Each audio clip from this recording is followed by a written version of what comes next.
কাজটাকে ছেড়ে দিয়েছে, আমরা ওলামায়ে কেরাম যখন এই কাজটাকে ছেড়ে দিয়েছি তখন এটা নর্মাল মানুষের কাছে চলে গেছে।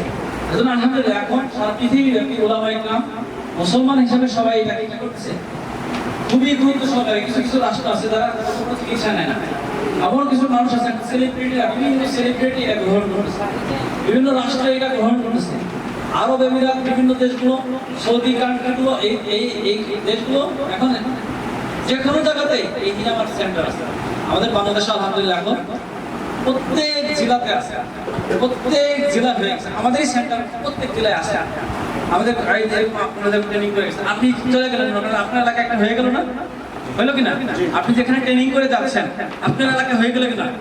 এইভাবে আমরা এখানে আলহামদুলিল্লাহ 20,000 ওলামা কেরাম করছি, কতজন সারা বাংলাদেশে আমাদের এই প্রতিষ্ঠান থেকে। এটা আলহামদুলিল্লাহ আমরা চেষ্টা করতেছি এই সুন্নাতটাকে সারা পৃথিবী ছড়িয়ে পড়ুক। এটা একটা সুন্নাত, বিলুপ্ত সুন্নাত।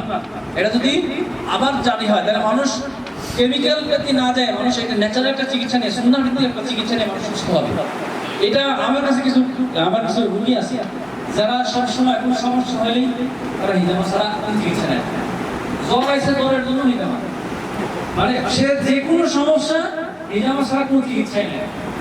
সে একদিন বিশ্বাস হয়ে গেছে আসলে সে সুস্থ থাকে, অন্য কোনো চিকিৎসা নেয়। এটা আমাদেরকে আগে বিশ্বাস, আমাদের নিজেদের পরিবার থেকে আমরা শুরু করি। আমরা এখানে এমনভাবে প্র্যাকটিক্যাল করে শিখবো, এখানে যারা আসি আরেকজনকে শিখাইতে পারবো, এইভাবে শিখতে হবে।